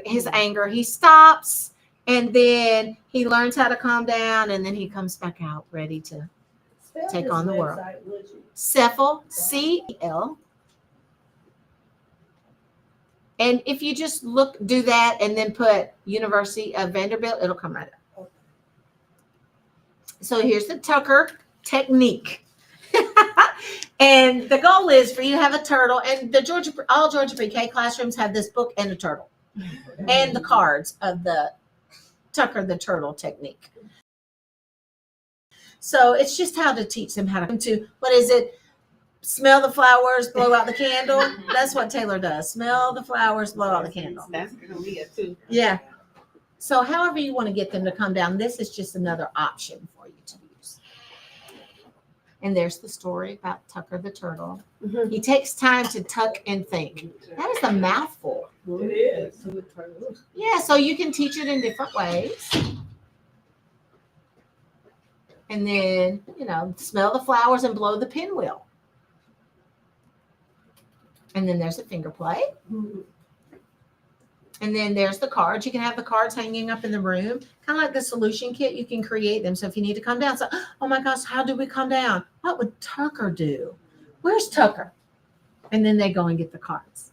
And then you can walk them through that way too. There was another one like this that we used in Michigan. I can't think of the name of the curriculum, but they had Impulsive Puppy. Steps. Yep, Impulsive Puppy and Be Calm Bunny. Yeah. And so there's also a relaxation thermometer. We don't feels like. So this helps them to understand what tense feels like. And you can see on the right that they have a little page there, and the children get to go and put where they are. One of them's at the top. He's off the chart with their faces, so they get to say where they are. Yeah, that's how I was yesterday morning with that water. And then you can teach them like tense is like the Tin Man, or however you want to do it. And then relax this like the scarecrow. If that's a story that you identify with, you can choose a story that you identify with. Having puppets about it, the front and the back. How are you? And they can go, bam, tense, bam, relaxed. Yeah. And they'll do it with that that big inflection, and it'll be like, what? Problem solving. So this is the one I really wanted us to spend some more time on. So we're going to talk about what are some problem solving steps that we can help our children to go through, and learning to evaluate solutions. If they're good solutions, is it fair? Is it safe? And what to do if a solution doesn't work? Because not everything's going to work. And so here are some problem solving steps. So what is the problem? You need to think about some solutions. And then what would happen if we tried each solution? Would it be safe? Would it be fair? How would everyone feel? And then give the solution a try. And there's a solution kit. And I so hope that, yay, we're going to get to watch this solution video. So you're going to help them. So they can come up with their own solutions, or you can print these solutions on these cards from Cephal's website. Get an adult. And what school children is because they don't want to ask for help, period. And they think it's telling or tattling or snitching. And I tell them, I'm like, you are getting help with a situation that's outside of your realm of expertise. Right. So you're not telling on anybody. You are going to need help. So who are you going to go to for help? You can't do this by yourself. And then they'll be like, oh, but it is. And I did one, I was driving the bus one day and I was taking the kids. We were coming back. I think we were coming back from school. No, we were going to school. And somebody did something to somebody on the bus. And I was on there by myself without a monitor. So I'm like, what happened? And they're like, I'm not snitching. Snitches get stitches. I said, well, you better count how many you want, because you better give it up. And they just looked at me. They were like, better count how many you want. And they all used to think I was a little crazy. They're like, she's a little bit crazy. Just do what she's telling you to do. But sometimes you have to make those school age kids think you're a little crazy. Look at them with a kind of a crooked eye or something. So this is my favorite video on the planet. Larisha is she wants you can tell this is an older video because it's the little pretend little Tykes truck that's yellow on the top with red, the car that they make the bigger one of, that's the little one. And they're at like in dramatic play at like a dollhouse. And the little boy has the car and he won't give it up and she wants the car. So Larisha has to go through the solution kit. Oh, that's that telling them no. He won't give you the car. You really don't like that car. He won't let you have a turn. Well, what solutions did you try? Well, it looks like you tried to take it from him. Was that a good solution? She's like, That's right. You tried to take it and he didn't give it to you. And it looks like you maybe got hurt a little bit. So is that a very good solution?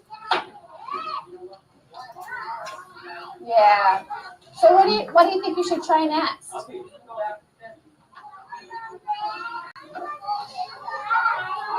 Okay, try that one. Oh man, that's such a good solution, and he still said she asked no. him for it, and he said no. What else can you do? Okay, try that one. Wait, Frankie, just a minute. What did he say? You tried 2 really good solutions, and he still said no. Where can we find more solutions at? What is that thing that Maggie had? Do you remember? What did Maggie have? She had that big suitcase. What was that? Maggie had that. What did she have? Get the solution kit? Do you know where the solution kit is? Jordan? Anthony, do you know where the solution kit is? Can you go grab it for us? We've got a case for the solution kit. Oh, that's cute. Thanks, buddy. That was very helpful. All right, Larisha. Open it up. Which one? you really want to play with that car, wait and take turns. What's your face? That one you would have to be so strong, Larisha. This one says you would have to wait and be so strong and wait until he was done with it. You'd have to go find something else to play with, and then when he was done, you'd have a turn. But I don't know, this one you have to be really strong. She's getting another solution. That wasn't what you wanted. This one ain't gonna work for me. That one was share. Try sharing. Did that one work? It's a good solution, but he didn't want to share. That one says trade. So you could say, hey Jordan, do you want to use this mask? And then I can use the car? Sure.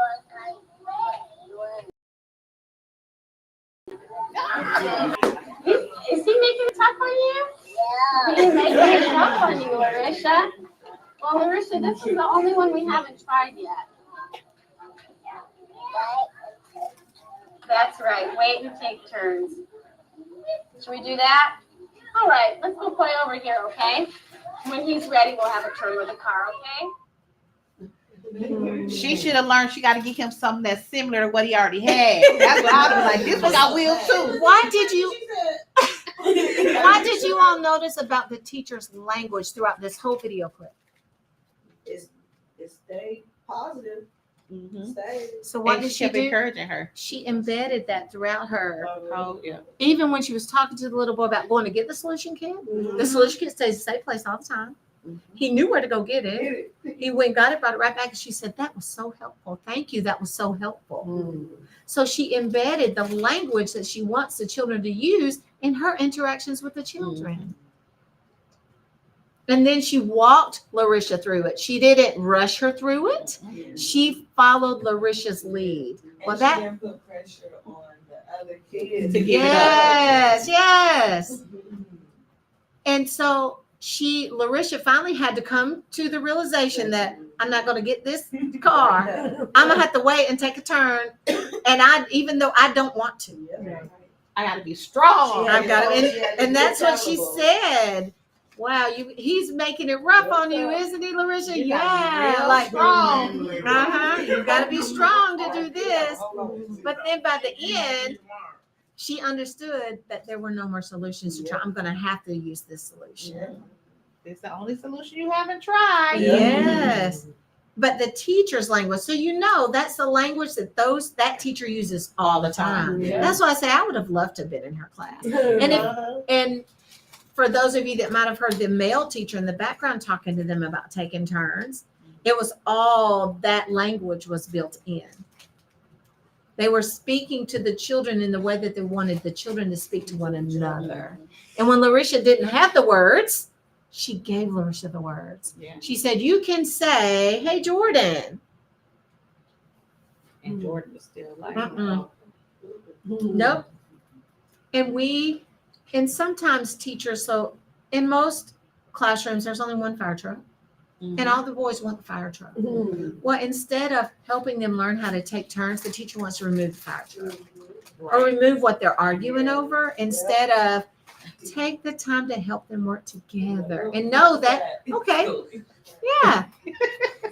Yeah, Bobby has the fire truck now. And Susie, when Bobby's finished, you can have a turn. Bobby, will you let Susie know when you're finished? Giving them that language so that they know. What if Bobby decides he's not finished the entire time? Then that's okay.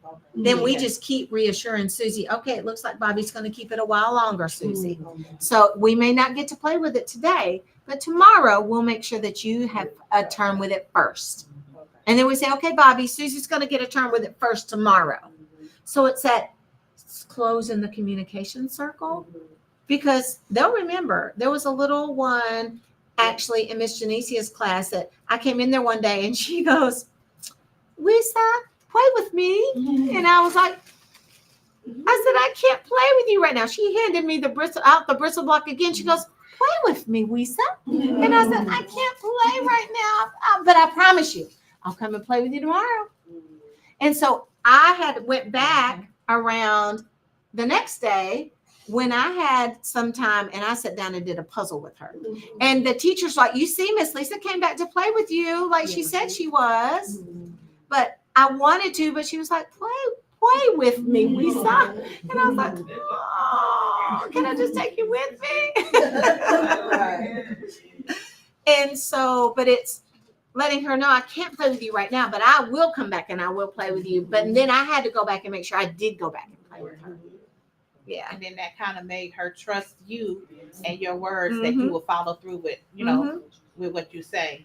Words and actions matter in all ages, stages of our life. Words and actions matter. That's how people trust us. That's what I say about when parents make idle threats. If you don't do this, I'm going to take something away from you. And then they still don't do it, and you don't take whatever away from them that they're going to. So they're like, oh, she's not going to do nothing ever. Well, and that's the same way when the teacher goes, you want me to call your dad? Right. They're go like, and then they're not, they know you are not going to call their dad. Mm-mm. I'll be the teacher to call her dad, though.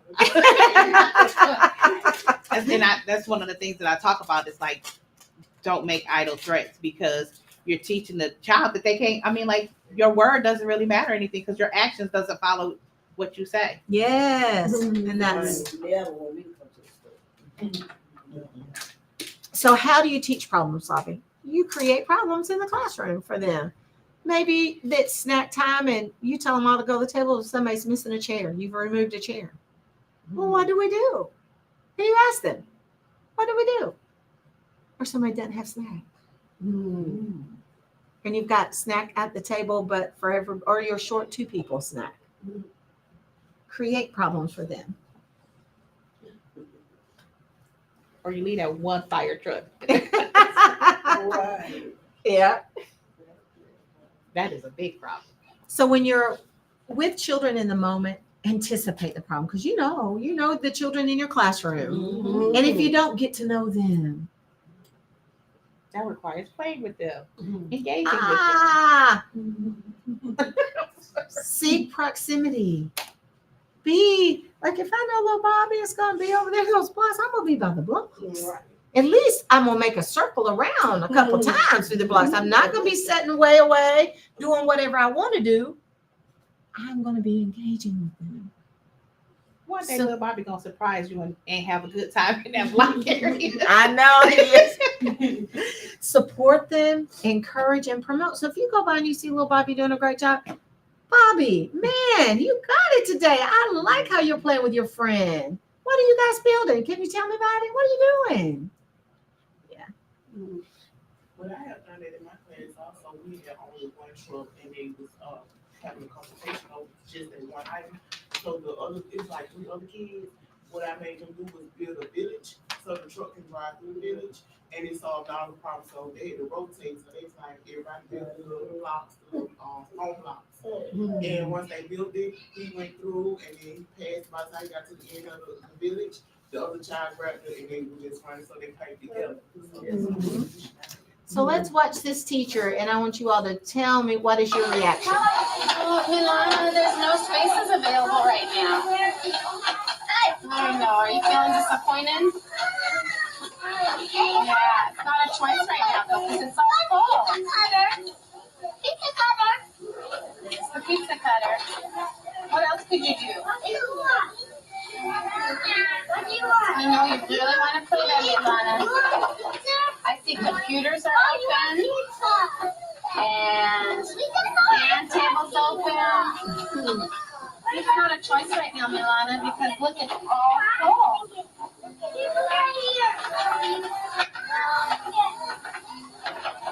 Should we ask some other people for a solution? See if anybody else has an idea of what to do? Here, Taylor, come on over here. We have a problem. See, Milana really wants to play here, and all the areas are full. So do you have a good solution? Can you think of what she could do? What do you think she could do? Show one of these first. She could share a hook with you? Did you hear that? Helen said you could share hooks with us, so that would be okay if we have one more person over here? Can you show her which one's yours? Helen, way to go. I never would have thought of that. But you guys can share that. Boy, look at Milan's face. Make her happy. We got two. So what did you think about that teacher's reaction? They're getting it. They're getting it. Because she could have the teacher could have been like, no, she does this not an option, but Right. because the kid gave that was what she asked for a different solution. She found a kid and got a different solution. So it was It worked. engaging in that and going along with that instead of being thrown off that they came up with something you kind of didn't think they was going to. and she praised the solution Yeah. because they came up with it. Yeah. And even though Absolutely. she could have been like, no, because we can only have so many in this area. Her foot down. Right. She allowed them to, and so now that person be like, I've solved a problem, and what other problems can I solve next? Mhm. Exactly. And when we are thinking about, so the teacher is in the proximity, she's in the area with them, she's supporting them. And when you're supporting them through, children who feel they're not skilled at problem solving may be prone to flee the situation. What if that little girl had just left, there would have been no problem solving. But the teacher kept her there and they worked through a solution. She didn't allow her to just, okay, go over there and play. They worked through the solution. So that's the key, is working through the solution. And you can tell that's how that teacher interacts all the time, because that's it. And she invited the friends over or her peers over to help her solve the problem. She Yes. was like, well, maybe one of your friends can help us solve this problem. And then the one girl was like, I don't know what to do. And then the other was like, I can help. Yes. She can share my hook. Yeah. Yeah. And these are the beautiful things that take time to cultivate. And when you create an atmosphere for this type of interaction, that's what you're going to get every single time. But it takes building it. It takes that foundation. And it takes consistency on the part of you all as teachers. And sometimes it gets tired. We may not be feeling our best that day. Like, man, if I have to talk about being friends, I'm not even feeling it myself today. Right. But being consistent with our practices, that is key, especially for young children. So when children lack key social emotional skills, we have to individually teach that to them so that they can be on that same page with everyone else. We need to target the skills that are most important, and we need to increase learning opportunities to teach and practice that. So those teachable moments, we need to create those with our activities, with our interactions, with how our classroom is set up. We need to create those. So that teacher created a learning opportunity because the learning center was full. She created that opportunity by asking them for other solutions. So creating the opportunity. Identifying when you understand the developmental expectation, then you can individualize the instruction better. Because you know where you're trying to get them to be, what skill that is. And then you can, when you know that, you identify those skills that you want to specifically teach, and then you provide the supports for it. And then you monitor it. So if things don't improve, you don't see progress, then you'll know that an evaluation is needed. So how do you target the skills that you want to teach the children? How do you know what to do? Yes, absolutely. You're looking to see what skills does this child have right now. And then when you've evaluated that according to those developmental milestones, and then you see gaps, what skill does the child need? So then you can decide how you will help move the child from where that child is now to where that child needs to be in the future to get to that end result. And you may not know that offhand. Have a colleague that you can talk to about it. Do some research about it. because it may be something that you've not experienced before. So know where to find the answers. Don't assume there's not one. How long, I saw where you were saying monitor, how long do you monitor before you move forward? As far as, I guess, I doing the evaluation? I think you will know. It'll be pretty quick. You'll be able to see if you understand your developmental milestones. That is still emerging. Oh, that's developing. Oh, they've mastered that. Okay. So you want to identify the things that they've not yet got.